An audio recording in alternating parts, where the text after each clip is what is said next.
Hello നമസ്കാരം. ഇന്നത്തെ ക്ലാസ്സിൽ നിങ്ങളുടെ മുമ്പിൽ അവതരിപ്പിക്കാൻ പോകുന്നത് ജാവാസ്ക്രിപ്റ്റ് ക്ലാസുകളെ കുറിച്ചാണ്.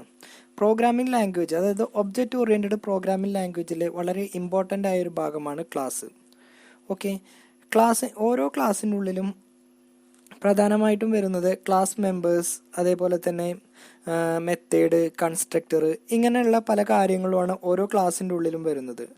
ഓക്കെ, അപ്പോൾ ക്ലാസ്സിനെ കുറിച്ച് നമുക്ക് ജാവാസ്ക്രിപ്റ്റിൽ എങ്ങനെ ഉപയോഗിക്കാമെന്നും ഒരു ക്ലാസ് എങ്ങനെ ഡിക്ലെയർ ചെയ്യാമെന്നും അതിൻ്റെ ഉള്ളിൽ നമുക്ക് ഏതൊക്കെ രൂപത്തിലുള്ള എക്സ്പ്രഷൻസുകൾ ഉപയോഗിക്കാമെന്നും അതെങ്ങനെ അതിലെ മിസ്റ്റേക്കുകൾ നമുക്ക് കണ്ടെത്താമെന്നും അതേപോലെ ക്ലാസ്സിൻ്റെ ഉള്ളിൽ വരാവുന്ന ക്ലാസ്സിൽ എങ്ങനെയൊക്കെ മിസ്റ്റേക്ക് വരാം അതെങ്ങനെ ഒഴിവാക്കാമെന്നും നമുക്ക് ഈ കുറച്ച് ഭാഗങ്ങളിലായിട്ട് നമുക്ക് സംസാരിക്കാം. അപ്പോൾ പ്രധാനമായിട്ടും നമുക്ക് രണ്ട് വിധത്തിലായി ക്ലാസ് ഡിക്ലെയർ ചെയ്യാം. ഒന്നാമത്തത് ക്ലാസ് ഡിക്ലറേഷൻ എന്ന രൂപത്തിലും അതേപോലെ ക്ലാസ് എക്സ്പ്രഷൻ എന്ന രൂപത്തിലും, ഇങ്ങനെ രണ്ട് രൂപത്തിൽ നമുക്ക് ക്ലാസ് ഡിക്ലെയർ ചെയ്യാം. അപ്പോൾ ആദ്യം തന്നെ നമുക്ക് ക്ലാസ് ഡിക്ലറേഷൻ നോക്കാം.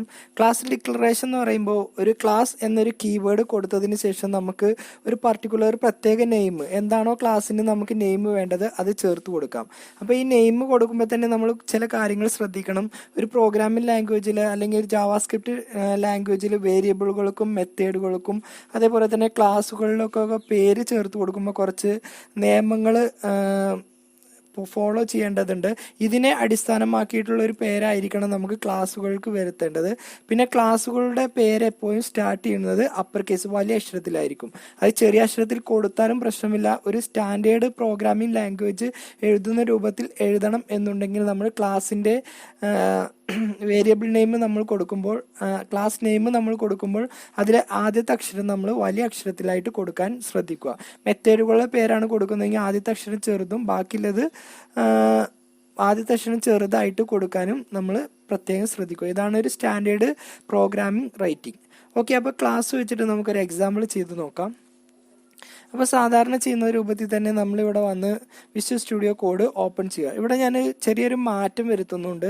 നമ്മൾ നേരിട്ട് ബ്രൗസറിൽ പോവാതെ നമ്മൾ കൺസോള് അല്ലെങ്കിൽ ടെർമിനലിലാണ് നമ്മൾ റണ്ണ് ചെയ്യിപ്പിക്കുന്നത്. ഇങ്ങനെ ചെയ്യണമെന്നുണ്ടെങ്കിൽ നമ്മുടെ കമ്പ്യൂട്ടറിൽ ജാവാസ്ക്രിപ്റ്റ് റണ്ണ് ചെയ്യണമെന്നുണ്ടെങ്കിൽ നമ്മൾ നോഡ് ഇൻസ്റ്റാൾ ചെയ്യണം. ഇനി ഇങ്ങനെ ഇൻസ്റ്റാൾ ചെയ്യാതെയാണ് നമ്മൾ വർക്ക് ചെയ്യുന്നതെങ്കിൽ നമ്മൾ ഇവിടെ വന്ന് ബ്രൗസറിൻ്റെ ഉള്ളിൽ പോയി നമ്മൾ മുമ്പ് ചെയ്ത രൂപത്തിൽ തന്നെ റൈറ്റ് ക്ലിക്ക് ചെയ്തതിന് ശേഷം ഇൻസ്പെക്ട് എടുത്തതിന് ശേഷം ഇതിൻ്റെ ഉള്ളിൽ കൺസോളിൽ നോക്കിയാൽ നമ്മൾ ചെയ്ത പ്രോഗ്രാം നമുക്കിവിടെ കിട്ടും. ഒന്നുകൂടി എളുപ്പത്തിന് വേണ്ടിയിട്ട് നമ്മളിവിടെ വിഷ്വൽ സ്റ്റുഡിയോ കോഡിൽ നമ്മൾ നോഡ് ഇൻസ്റ്റാൾ ചെയ്തുകൊണ്ട് നമുക്ക് ടെർമിനലിൽ തന്നെ ഇത് റണ്ണ് ചെയ്യിപ്പിച്ച് നോക്കാം. അപ്പോൾ നമ്മൾ നേരിട്ട് നമ്മൾ ടൈപ്പ് ചെയ്യുന്നത് കൊണ്ട് തന്നെ, അതായത് ബ്രൗസർ ഉപയോഗിക്കാതെ നമ്മൾ ടൈപ്പ് ചെയ്യുന്നത് കൊണ്ട് നമ്മൾ ഫയലിൻ്റെ ഒരു പേര് കൊടുത്തതിന് ശേഷം .js എന്ന എക്സ്റ്റൻഷനോട് കൂടിയാണ് സേവ് ചെയ്തിട്ടുള്ളത്. ഇതുകൊണ്ട് നമ്മളിവിടെ പ്രത്യേകം സ്ക്രിപ്റ്റ് എന്ന് ചേർത്ത് കൊടുക്കേണ്ട ആവശ്യമില്ല. ആദ്യം തന്നെ നമ്മളിവിടെ ക്ലാസ് ഡിക്ലെയർ ചെയ്തു. ക്ലാസിൻ്റെ പേര് നമ്മൾ എംപ്ലോയി എന്നാണ് ചേർത്ത് കൊടുക്കുന്നത്. അപ്പോൾ പ്രത്യേകം ശ്രദ്ധിക്കുക, ക്ലാസിൻ്റെ പേര് എപ്പോഴും വലിയ അക്ഷരത്തിലായിട്ട് കൊടുക്കാൻ ശ്രദ്ധിക്കുക. ഇത്രയും ചെയ്തതിന് ശേഷം നമുക്കിവിടെ വന്ന് ഒരു ബ്രാക്കറ്റ് ഓപ്പൺ ചെയ്തു. ഓക്കെ, ഇതിൻ്റെ ഉള്ളിൽ നമ്മളൊരു ഒബ്ജക്റ്റ് ക്രിയേറ്റ് ചെയ്യാണ്. ഒബ്ജക്റ്റിൻ്റെ പേര് നമ്മൾ കൺസ്ട്രക്ടർ എന്നാണ് കൊടുക്കുന്നത്. ഇതിൻ്റെ ഉള്ളിൽ നമ്മൾ രണ്ട് കൺസ്ട്രക്ടർ വേരിയബിൾ ഡിക്ലെയർ ചെയ്യുന്നുണ്ട്. ഒന്നാമത്തത് ID എന്നും രണ്ടാമത്തത് നെയിം എന്നും. ഇതന്നെ കൊടുക്കണമെന്നില്ല, ഇഷ്ടമുള്ളത് ഏതാണോ അത് നമുക്ക് ചേർത്ത് കൊടുക്കാം. ഇനി ഇതിൻ്റെ ഉള്ളിലേക്ക് ആവശ്യമായിട്ടുള്ളത് നമ്മളിവിടെ ടൈപ്പ് ചെയ്ത് കൊടുക്കണം. അപ്പോൾ നമ്മൾ ബ്രാക്കറ്റ് ഓപ്പൺ ചെയ്തു. ഇനി ഇത് രണ്ടും ഒന്നാണെന്ന് നമുക്ക് ചേർത്ത് കൊടുക്കാം. അപ്പോൾ ദിസ് എന്നുള്ളതിനെ കുറിച്ച് നമ്മൾ കൂടുതലായിട്ട് എക്സ്പ്ലെയിൻ ചെയ്തൊരു ക്ലാസ് വരുന്നതാണ്. അപ്പോൾ അതിനെക്കുറിച്ച് കൂടുതലായിട്ട് ഇത് സംസാരിക്കാം. അപ്പോൾ ഈ മുകളിൽ കൊടുക്കുന്ന ID എന്നതും നമ്മൾ ഇവിടെ കൊടുക്കുന്ന ID എന്നതും ഒരേ രൂപത്തിൽ അല്ലെങ്കിൽ ഒരേ ക്ലാസ് തന്നെ നമുക്ക് ഉപയോഗിക്കാം, അല്ലെങ്കിൽ ഒരേ മെത്തേഡിൽ തന്നെ നമുക്ക് ഉപയോഗിക്കാം എന്നതിന് വേണ്ടിയിട്ടാണ് നമ്മൾ ദിസ് ഉപയോഗിക്കുന്നത്. അപ്പോൾ ഈ മുകളിൽ കൊടുത്ത IDയും നമ്മൾ ഇവിടെ കൊടുക്കുന്ന IDയും ഈക്വൽ ആണെന്ന് നമ്മൾ ദിസ് വെച്ചിട്ട് മെൻഷൻ ചെയ്തു. ഇനി രണ്ടാമത്തും അതേ രൂപത്തിൽ തന്നെ this.name ഈക്വൽ ടു നെയിം എന്ന് ചേർത്ത് കൊടുത്തു. ഓക്കെ, ഇനി നമ്മളിവിടെ അടുത്തൊരു മെത്തേഡ് ക്രിയേറ്റ് ചെയ്യാണ്. ഓക്കെ, അടുത്ത മെത്തേഡിൻ്റെ പേര് നമ്മൾ ഡീറ്റെയിൽ എന്നാണ്. ഇത് ഇഷ്ടമുള്ള പേര് നമ്മൾ കൊടുക്കുക. അപ്പം മെത്തേഡുകളുടെ പേര് നമ്മൾ കൊടുക്കുമ്പോൾ ആദ്യത്തെ അക്ഷരം ചെറിയ അക്ഷരത്തിൽ കൊടുക്കാൻ ശ്രദ്ധിക്കുക. ബ്രാക്കറ്റ് ഓപ്പൺ ചെയ്തു. ഇവിടെ വന്ന് ബ്രാക്കറ്റ് ഓപ്പൺ ചെയ്തു. ഇനി നമുക്കിവിടെ വന്ന് ലോഗിലാണ് ക്ലിക്ക് ചെയ്യുന്നത്. അപ്പോൾ നമുക്കിവിടെ വന്ന് console.log എന്ന് എഴുതി. അതിനുശേഷം നമ്മളിവിടെ വന്ന് ദിസ് എന്ന് പറഞ്ഞാൽ നമ്മൾ മുകളിൽ കൊടുത്തത് ഡോട്ട് ID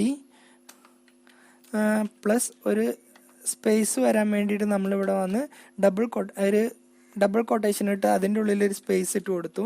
ഇനി ഡോട്ട് ദിസ് ഡോട്ട് നെയിം എന്ന് ചേർത്ത് കൊടുത്തു. അറ്റ് ലാസ്റ്റ് സ്റ്റേറ്റ്മെന്റ് വെച്ച് ക്ലോസ് ചെയ്യുകയും ചെയ്തു.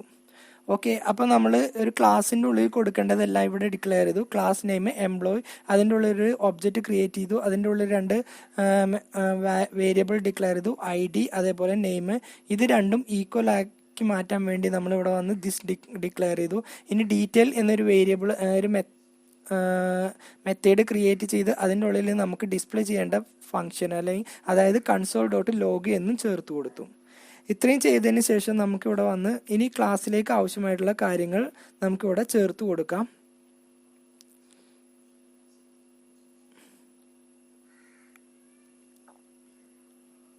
ഓക്കെ, ഇവിടെ വന്ന് ഏറ്റവും താഴെയായിട്ട് നമ്മളൊരു വേരിയബിൾ ഡിക്ലെയർ ചെയ്തു. വേരിയബിൾ ആയതുകൊണ്ട് VAR എന്ന് ചേർത്ത് കൊടുത്തു. E1 okay equal to new, നമ്മളെ ക്ലാസിൻ്റെ പേര് എംപ്ലോയി എന്ന് ചേർത്ത് കൊടുത്തു. ഇനി ഇതിലേക്ക് ആവശ്യമായിട്ടുള്ള വാല്യൂസ് നമുക്ക് പാസ് ചെയ്യാം. ആദ്യത്തിന് നമ്മളൊരു വാല്യൂ ചേർത്ത് കൊടുത്തു. ആദ്യം നമ്മൾ ID ആണ് കൊടുത്തത്, രണ്ടാമത് നമ്മൾ നെയിമാണ് ചേർത്ത് കൊടുത്തത്. ഓക്കെ, ഇതേ രൂപത്തിൽ തന്നെ സ്റ്റേറ്റ്മെന്റ് ഇട്ടിട്ട് രണ്ടാമത് വേറൊരു വേരിയബിൾ കൂടി ഡിക്ലെയർ ചെയ്തു. ഇതിൻ്റെ രണ്ടാമതൊരു ഒബ്ജക്റ്റ് കൂടി ക്രിയേറ്റ് ചെയ്തു. ഇതിന് നമ്മൾ E2 എന്നാണ് ചേർത്ത് കൊടുക്കുന്നത്. ഇവിടെ നമ്മൾ ID-യും അതേപോലെ തന്നെ പേരും നമ്മളിവിടെ ചേഞ്ച് ചെയ്തു. ഇഷ്ടമുള്ള പേരെന്താണെങ്കിൽ നമുക്കിവിടെ വന്ന് ചേർത്ത് കൊടുക്കാം. ഓക്കെ, ഇത്രയും ചെയ്തതിന് ശേഷം നമുക്കിവിടെ വന്ന് E1 എന്ന ഒബ്ജക്റ്റ് ചേർത്ത് കൊടുത്ത് നമുക്ക് ഡീറ്റെയിൽ എന്ന മെത്തേഡിനെ ഇങ്ങോട്ട് വിളിക്കാം. ഇവിടെ വന്ന് സ്റ്റേറ്റ്മെന്റ് വെച്ച് ക്ലോസ് ചെയ്തു. അതേപോലെ തന്നെ E2 എന്ന് എഴുതിയിട്ടും അതേപോലെ തന്നെ രണ്ടാമത്തെ ആ മെത്തേഡിനെ തന്നെ നമുക്ക് വീണ്ടും ഇവിടെ കോൾ ചെയ്ത് എടുക്കാം. ഓക്കെ, അപ്പോൾ ഇത്രയും കൊടുത്തതിന് ശേഷം നമുക്കിതൊന്ന് റണ്ണ് ചെയ്യിപ്പിക്കാം. അപ്പോൾ റണ്ണ് ചെയ്യിപ്പിക്കാൻ ഇവിടെ വന്ന് ടെർമിനൽ പോയതിന് ശേഷം ന്യൂ ടെർമിനൽ എടുത്താൽ നമുക്കിവിടെ ഔട്ട്പുട്ട് വരാനുള്ളൊരു ഭാഗം ഇവിടെ ഡിസ്പ്ലേ ചെയ്ത് വരും. അപ്പോൾ നമുക്കിവിടെ നോഡ് ഇൻസ്റ്റാൾ ചെയ്തുകൊണ്ട് നോഡ് എന്ന കമാൻഡ് വെച്ചിട്ട് ചെയ്താൽ ഈ നോഡ് ഇട്ടതിന് ശേഷം നമ്മൾ ക്ലാസിൻ്റെ പേരെന്താണെങ്കിൽ അത് ചേർത്ത് കൊടുത്ത് എൻ്റർ അടിക്കുക. ഓക്കെ, അപ്പോൾ നമ്മളിവിടെ കൊടുത്ത ഒന്നാമത്തെ വാല്യൂ, അതായത് ഇവിടെ നമ്മൾ കൊടുത്ത വാല്യൂ ID-യും ഉണ്ട്, അതേപോലെ തന്നെ ഇവിടെ നമ്മൾ കൊടുത്ത നെയിമും ഇവിടെ ഡിസ്പ്ലേ ചെയ്ത് വരുന്നുണ്ട്. അതേപോലെ E2 എന്ന ഒബ്ജക്റ്റിനെ അടിസ്ഥാനമാക്കി രണ്ടാമത്തെ വാല്യൂ ഇവിടെ ഡിസ്പ്ലേ ചെയ്ത് വരുന്നുണ്ട്. ഓക്കെ, അപ്പോൾ ഇതെങ്ങനെ വർക്ക് ചെയ്യണമെന്ന് നോക്കാം. ഇതിന് നമ്മൾ ഇവിടെ കൊടുത്ത ID ആയിരിക്കും ഇവിടെ ഡിസ്പ്ലേ ചെയ്ത് വരുന്നത്. ഈ ID-യും ഒന്നാക്കി മാറ്റാൻ വേണ്ടിയാണ് ഈ ദിസ് എന്നുള്ള മെത്തേഡ് ഉപയോഗിക്കുന്നത്. എന്നിട്ട് അത് നമുക്ക് ഇവിടെ വന്ന് ഡിസ്പ്ലേ ചെയ്ത് വരുന്നു. ഓക്കെ, അതേ രൂപത്തിൽ തന്നെ രണ്ടാമത്തതിനും ഇതേ രൂപത്തിൽ തന്നെ, അതായത് നെയിമിനും ഇതേ രൂപത്തിൽ തന്നെ ഇവിടേക്ക് ആക്സസ് ചെയ്ത് കൊടുത്ത് അത് ഇവിടെ വന്ന് ഡിസ്പ്ലേ ചെയ്ത് വരുന്നു. പിന്നെ നമ്മൾ E2 ഇവിടെ കൊടുത്ത ഇതിനെയാണ് നമ്മൾ E1 എന്ന് പറയുന്നത്. അതേ ഡോട്ട്, അതായത് അതൊരു കൺസ്ട്രക്ട് ഒരു ഒബ്ജക്റ്റ് ആണ്. അത് വെച്ചിട്ട് നമ്മൾ എന്ത് ചെയ്യുന്നു, ഇതിനെ ഈ ഡീറ്റെയിൽ എന്ന മെത്തേഡിനെ ഇങ്ങോട്ട് കോൾ ചെയ്യുന്നു. അപ്പോൾ ഇതിൻ്റെ ഉള്ളിൽ നമ്മൾ ഈ കൊടുത്ത വാല്യൂസും ഇതിൻ്റെ ഒപ്പം നമുക്ക് ഡിസ്പ്ലേ ചെയ്ത് വരുന്നു. അപ്പോൾ ക്ലാസ് വെച്ചിട്ട് നമുക്ക് ചെയ്യാവുന്ന ഒരു സിമ്പിൾ ആയിട്ടുള്ളൊരു മെത്തേഡാണ് ഇവിടെ പറഞ്ഞത്. ഈ ക്ലാസ് വെച്ച് ചെയ്യുമ്പോൾ പ്രത്യേകം ശ്രദ്ധിക്കണം. അതായത് നമ്മൾ കൊടുക്കുന്നതെല്ലാം ക്ലാസ് കഴിഞ്ഞതിന് ശേഷമായിരിക്കണം ഇതിൻ്റെ ഉള്ളിലത്തെ ഈ ഒബ്ജക്റ്റുകളെയും മെത്തേഡെയും കോൾ ചെയ്യേണ്ടത്. എക്സാമ്പിൾ നമ്മൾ ഇത് മുകളിലായിട്ടാണ് കൊടുക്കുന്നത് വെക്ക്. ഇവിടെ കൊടുത്തത് നമ്മൾ ക്ലാസ്സിൻ്റെ മുകളിൽ വെച്ചിട്ടാണ് നമ്മൾ കോൾ ചെയ്യണമെന്ന് വെക്കും. ഇങ്ങനെ വെച്ച് ചെയ്യുകയാണെങ്കിൽ നമുക്കിത് റണ്ണ് ചെയ്യിക്കുമ്പോൾ നമുക്കിവിടെ വന്ന് എറർ ആയിരിക്കും വരിക. കാരണം ഇങ്ങനെ ഒരു ക്ലാസ് നമ്മളിവിടെ ഡിക്ലെയർ ചെയ്തിട്ടില്ല എന്നാണ് വരുന്നത്. പിന്നെ വേറൊരു കാര്യം കൂടി ശ്രദ്ധിക്കണം. നമ്മളിപ്പോൾ ഒരു പേരിലൊരു ക്ലാസ് ക്രിയേറ്റ് ചെയ്ത് കഴിഞ്ഞാൽ, ഇപ്പോൾ എക്സാമ്പിൾ നമ്മൾ ക്ലാസ് എംപ്ലോയി എന്ന പേരിലൊരു ക്ലാസ് ക്രിയേറ്റ് ചെയ്ത് കഴിഞ്ഞു, വീണ്ടും അതേ പേരിൽ തന്നെ ഒരു ക്ലാസ് ക്രിയേറ്റ് ചെയ്യുകയാണെങ്കിൽ എംപ്ലോയി എന്നുള്ള അതേ പേരിൽ തന്നെ നമ്മൾ വീണ്ടും ഒരു ക്ലാസ് ക്രിയേറ്റ് ചെയ്യുകയാണെങ്കിൽ നമുക്ക് ഇത് റണ്ണ് ചെയ്യിക്കുമ്പോഴും നമുക്ക് ഇവിടെ വന്ന് എറർ ആയിരിക്കും വരിക. കാരണം നമ്മൾ ഒരു പേരിലൊരു ക്ലാസ് ക്രിയേറ്റ് ചെയ്തു, വീണ്ടും അതേ പേരിൽ തന്നെ നമ്മൾ ക്ലാസ് ക്രിയേറ്റ് ചെയ്തപ്പോൾ നമുക്ക് ഇവിടെ വന്ന് എററാണ് വരുന്നത്. അപ്പോൾ ക്ലാസ്സിൽ ചെയ്യാവുന്ന ഒരു ചെറിയൊരു എക്സാമ്പിളാണ് നമ്മൾ പറഞ്ഞത്. ഇനിയും ഇതുപോലെയുള്ള ക്ലാസ് വെച്ചിട്ട് കുറേ കാര്യങ്ങൾ നമുക്ക് ചെയ്യാനുണ്ട്. അത് തുടർന്ന് വരുന്ന ഓരോ ക്ലാസ്സിലും നമ്മൾ അതിനെക്കുറിച്ച് പറയുകയാണ്. അപ്പോൾ ഇന്നത്തെ ക്ലാസ് നിങ്ങൾക്ക് മനസ്സിലായെന്ന് വിചാരിക്കുന്നു. അടുത്തൊരു ക്ലാസ്സുമായിട്ട് നമുക്ക് വീണ്ടും